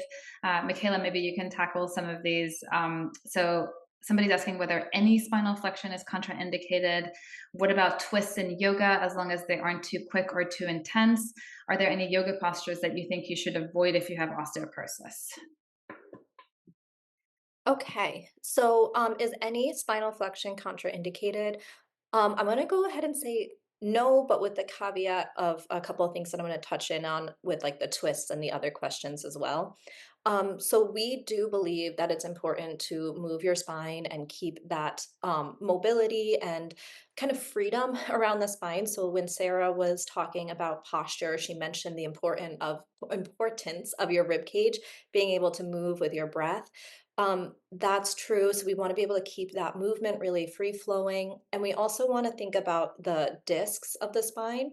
Those don't get direct blood flow with through vasculature. They need to have some movement in order to be flushed with healthy fluids and hydrated and kind of supple and juicy. So what that means is that we need to be moving the spine in all directions. So we do use spinal flexion in poses like cat-cow, where you can really easily control the amount of pressure that you're putting into that position, the body weight that's included in that position. And you can think about it more as this really gentle, like lubrication of the spine rather than, falling into like a spinal flexion position that's maybe like subconscious if you have poor posture or kyphosis, or is under heavy loads or fast speeds where it's going to be more dangerous. So we do include some very gentle spinal flexion in our program and in our yoga classes, but it's with that caveat that we're not pushing into any extreme ranges, and we're thinking more about that health of like the spine and the discs and the muscles around those areas. When it comes to twists, you are completely correct that as long as they're not too quick or too intense, again, we want to maintain that mobility of the spine in all of these different directions. And there's no way that we can eliminate twisting from our life. We have to twist to put on our seatbelt. We have to twist to reach for the toilet paper. Like it's going to come up in your daily life. So we don't want to completely eliminate a movement from your practice and then have it show up in your day. And maybe that's when it becomes intolerable because you haven't been exposed to it. So when we think about twists, we want to think about twisting with a long spine and then just stopping when we feel that resistance. So you're not pushing through um, extreme ranges of motion or doing twists under load or high speeds. Um, and then, are there any yoga postures you think should be avoided if you have osteoporosis? I would say very broadly, no, with the exception of anything that could potentially, like maybe some inversions. I would say probably don't do handstands, don't do headstands. With that just risk of putting too much pressure, especially around the neck in a headstand, and then that risk of falls coming out of like other inversions as well. I think that one's going to be really individual. So if you are experiencing a lot of challenge in your balance, you might just need to be really mindful about how you approach balance postures and things like that. But as long as you have a coach or a teacher who can guide you through variations or modifications on poses, I would say in general, I don't think we need to eliminate things as long as they're not really extreme. Yeah, lots of nuance and great gray areas to consider.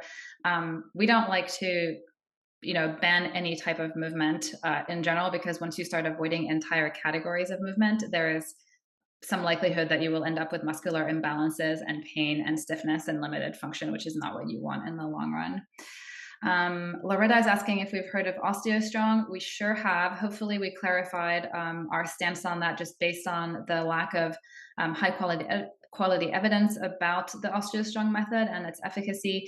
I'll add to that as well that the major advocacy bodies like the Bone Health and Osteoporosis Foundation and the International Osteoporosis Foundation go so far as to explicitly state that they do not endorse the OsteoStrong method for all those reasons that I mentioned, that we just don't have good research supporting the efficacy of the method. This is a great question for Kenny, and this is one that comes up somewhat often as well.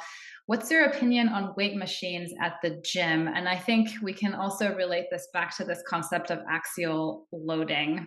Maybe you can talk a little bit about that, Kenny.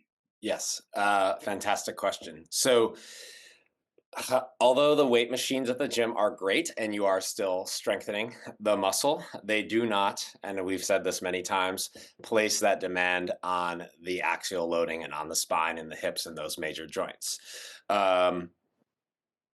So with that being said, it's important that we take into consideration things like a phrase we use often here: dynamic balance or dynamic strength. So you can't replace the effect that you get from a dumbbell or a kettlebell or even a barbell based movement when it comes to something like the squat or the deadlift or the hinge. All these things we've talked about in this seminar.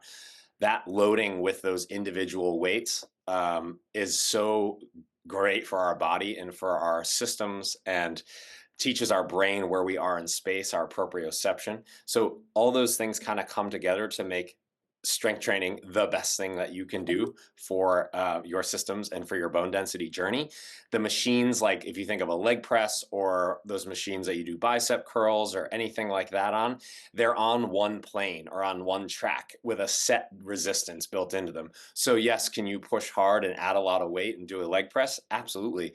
But it's not that top-down effect, and it doesn't put that same healthy compression on our joints that we would if said we did a goblet squat or a barbell back squat, where we're actually balancing that load and we're fighting for position. And when I say those kind of terms, I mean those in a healthy, safe manner. So we want to challenge the body, and we can also change the load by adding a little bit of weight or taking the weight away or changing the tempo at which we do the exercise. So that dynamic balance is the key factor I'm trying to get at here, and using free weights is just so much more effective than a machine on on a single plane.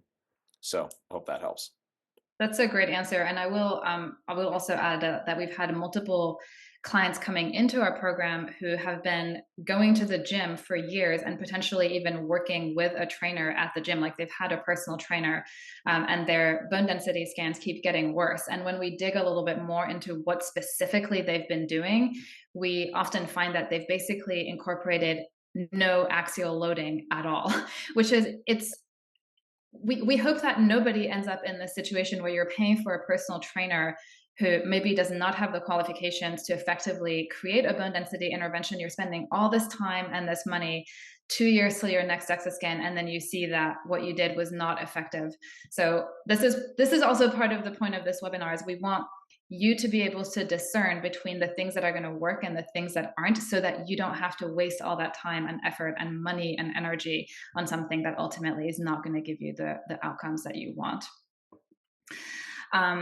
This is a good question and one that comes up pretty often as well. Sarah, maybe you can answer this one. I have arthritis. Are these exercises helpful, or should arthritic joints not be stressed? As you can imagine, with the people that come into our programs, arthritis is a pretty common issue, and there's actually lots of ways that strength training can help with that as well. Yeah, I think so. Arthritis is a condition of the joint surfaces, specifically of the synovial joints, which are joints that are encapsulated in ligamentous tissue and kind of create like a nice little house for the cartilage surfaces of the ends of bones.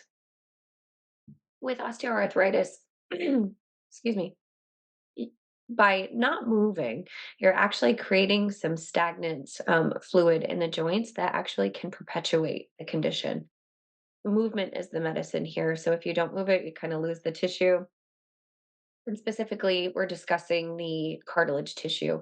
And the cartilage surfaces like to be compressed and moved because if you can, I really like this analogy. It works for my brain that if you imagine a sponge that you washed your dishes with one night and then it kind of sits there on the sink all night, it kind of gets yucky and gross the next morning. So you need to wring it out and reapply some new fresh water to make it hydrated and pliable, and that's kind of a gross but also useful image for your joint surfaces. And so that's all to say that yes, exercise and consistent exercise actually helps to keep the joints lubricated, hydrated, pliable, and moving. So exercise is good, yes, but you also want to be again, not jumping into an exercise program. It is kind of this progressive adaptation for the tissues. But yes, exercise and osteoarthritis go great together. That's literally the phrase "motion is lotion." That's what Sarah is referring to, that lubricating effect from the production of the synovial fluid, which helps to keep the joint healthy and those joint surfaces lubricated. And of course, creating better muscular support for the joint via resistance training is also going to help alleviate some of those symptoms. Mary has a great question. Any feedback on the Onera method? So yes, this is a great question. The Onera method was created by Professor Belinda Beck, who is also the author of the Lift More study. The Lift More study is a heavy lifting intervention, and when she tested that out as part of her study, she realized that that heavy method was not going to be applicable or accessible to everybody. So the Onera method is a much more gradual and conservative and progressed 2-year version that includes similar methodology to help reduce fracture risk. So they're kind of two sides of the same coin, and which one, whether a heavier, like more traditional resistance training program is right for you versus a more sort of progressive and conservative approach that takes longer, that just depends on your personal needs and where you kind of land on the scale as far as your physical capacity and your own personal situation. Sarah, is there anything that you would add to that? Sorry, I had to find my my mute button there. I mean, honestly, you covered um, a great deal of that, but also there's no way that we couldn't utilize those lifts in the programming that we created, just because they are functional movement patterns. They're doing some overhead presses, some squats, some deadlifts, and um, I do think that it's great, and we are like I said, incorporating those, and they do offer that axial loading. So it was just kind of the natural progression of how we are programming, and it is the evidence that we're using. Thanks so much. Um, Lori has a great question. Would any adjustments be necessary when you have spinal compression fractures? Michaela, maybe you can answer that one. Sure, and Sarah, feel free to chime in if there's anything that I miss. Um, But when you have that spinal compression fracture, as long as you are healed and you are cleared for exercise, it's okay to come into our exercise program. And then we just want to think about all of those kind of like bone building strategies that we talked about all day here. Um, those still apply to the tissues that have been affected by that compression fracture as well. So we still want to provide some healthy loading as long as you're, in a good spinal alignment and you're progressing it nice and gradually. So we would just really want to monitor you for any discomfort or pain throughout the program. And then if we need to, we can offer modifications or adjustments on any exercises that bother you. But we still want to build that healthy bone back up. So even coming back from a compression fracture, you can come into strength training, you can come into all of these principles we've been discussing. Perfect answer. Thanks so much. Great question about what do we think about the newly approved OsteoBoost vibration belt? Yeah, so there's a couple of things that I think are worth pointing out about this. The OsteoBoost vibration belt has been shown to be effective for osteopenia, not yet for osteoporosis. So that's one thing. The second thing is that the way that it works is that it reduces the rate of bone density loss. The major difference there is that resistance training actually builds new bone. So the two mechanism, it's targeting two different mechanisms. So OsteoBoost reduces the rate of bone density loss. Resistance training actually builds new bone and improves your bone density that way. The other major difference is that you're wearing the OsteoBoost vibration belt, and it's sort of, you're like passively receiving the stimulus.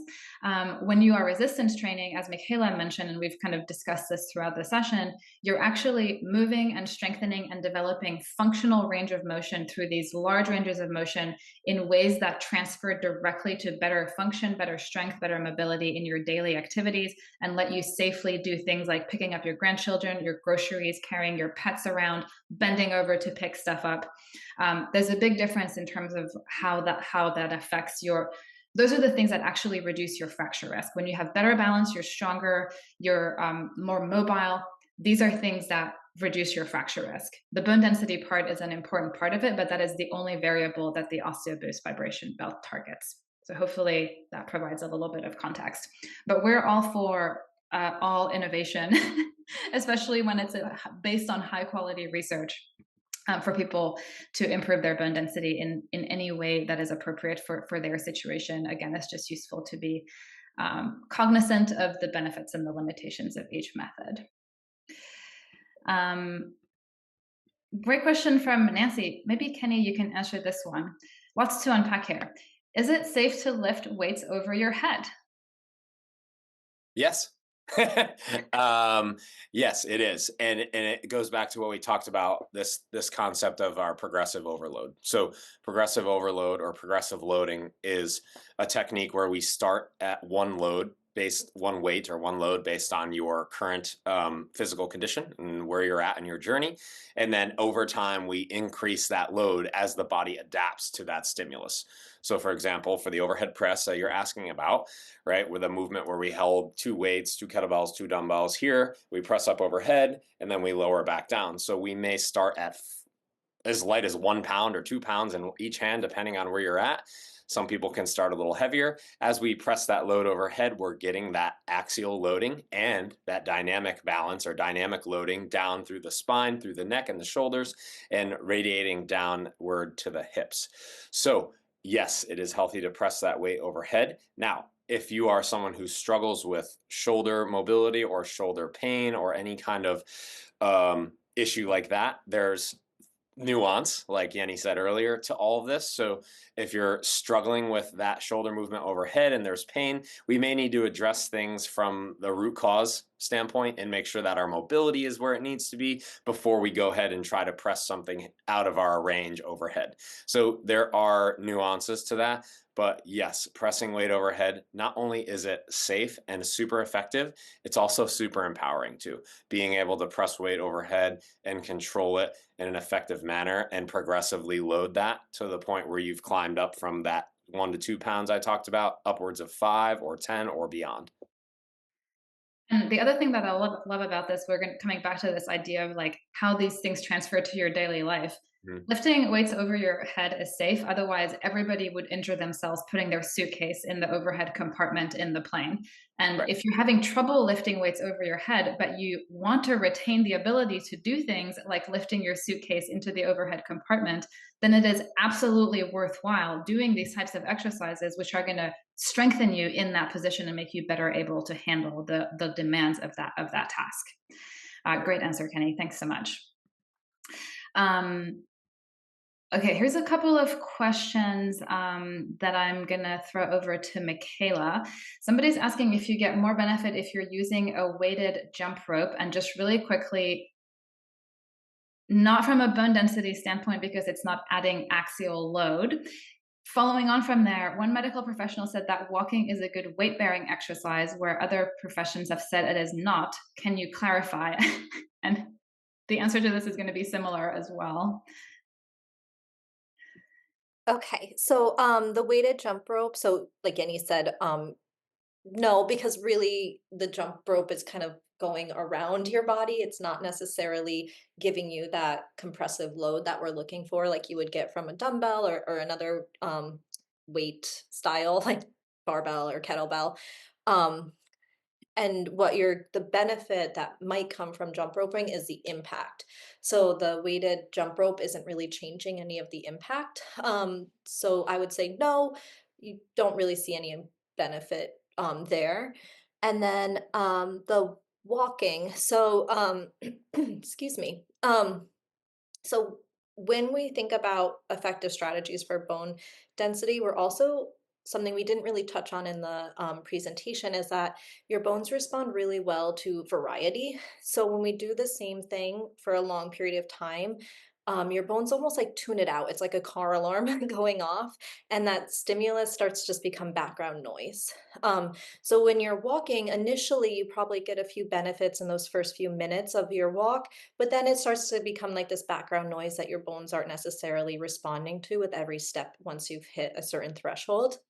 That's why adding in the weighted vest can be helpful because it's adding an additional stimulus to the walk. And it's when we're walking, we're just walking through gravity like we've been doing our whole lives. When we add more weight, now we're increasing that axial load and that weight bearing, and we're adding that kind of additional positive stressor.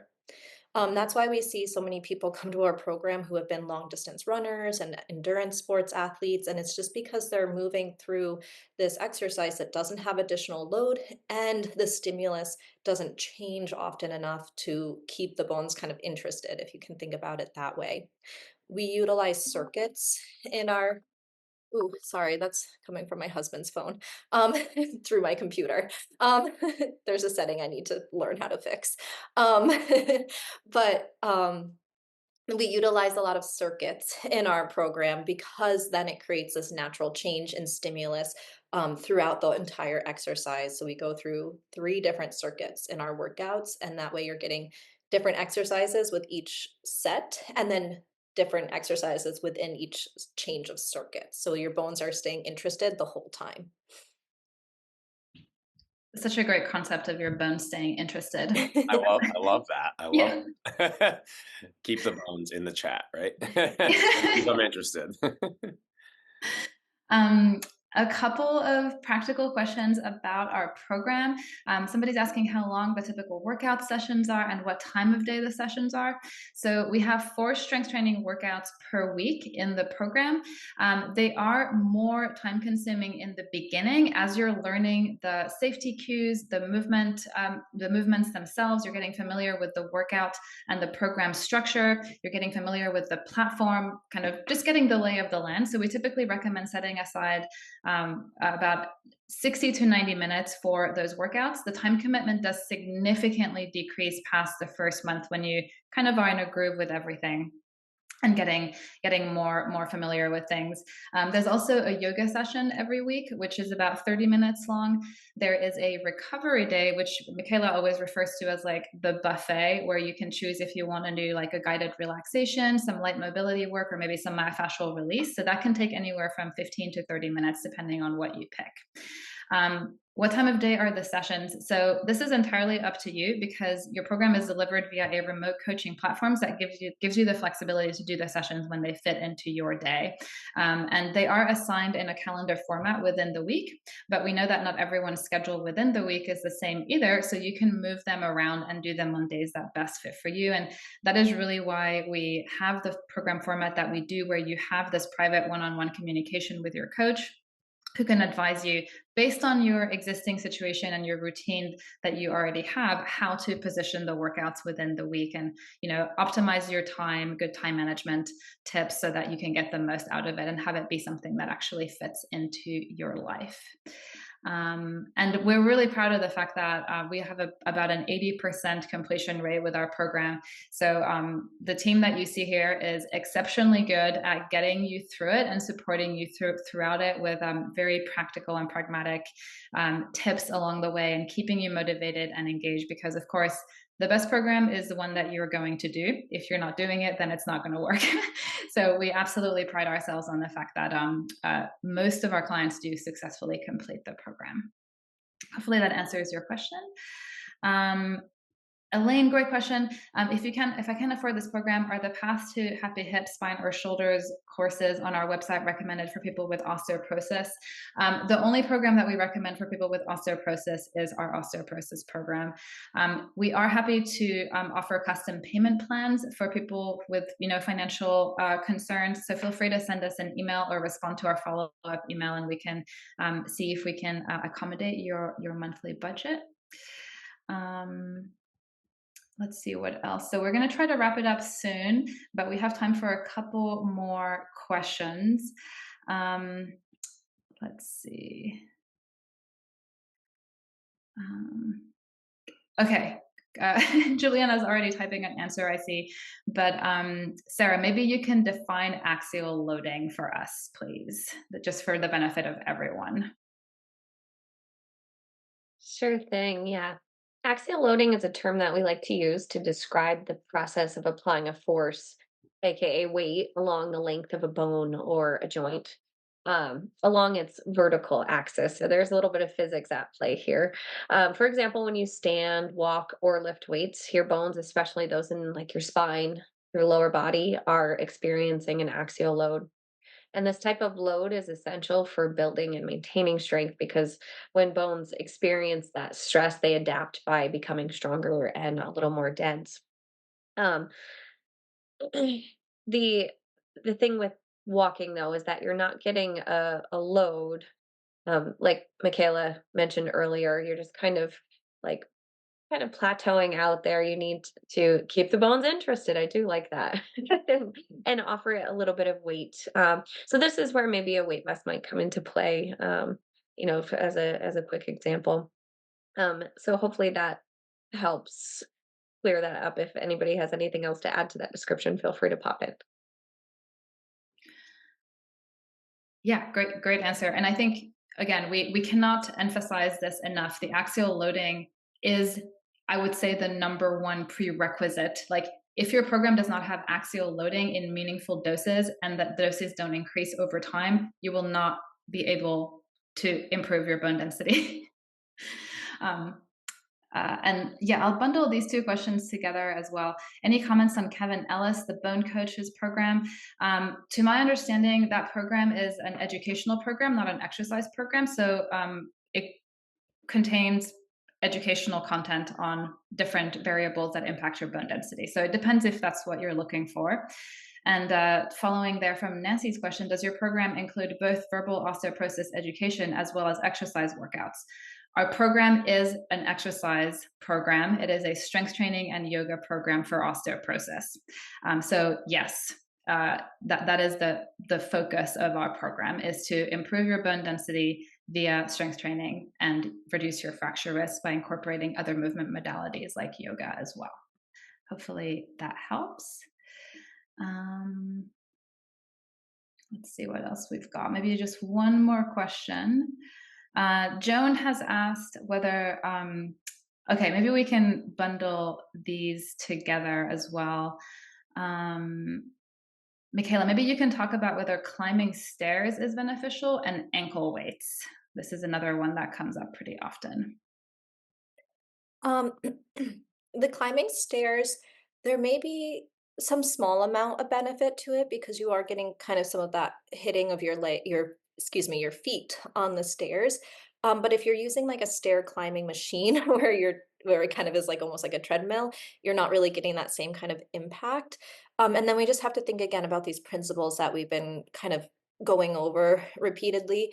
Um, you don't have that external load and you're not progressing anything with a stair climber. So there are certainly benefits to stair climbers, but when it comes to osteoporosis, they're going to be very, very limited.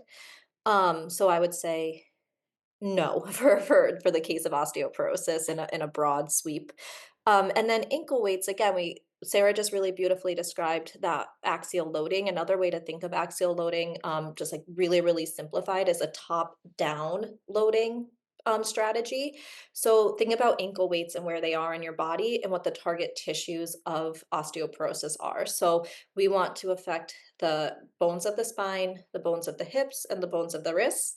And if our ankle weights are down by our feet, they are not addressing any of those bones. And they're also going to be a very lightweight. You might get up to maybe 5 pounds with ankle weights.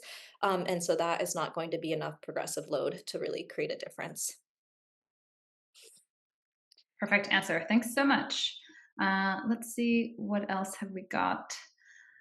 Okay, maybe you can talk about bicycling and the elliptical. Yeah, so literally just the same thing I just said. So bicycling, you and the elliptical, you don't have any external forces.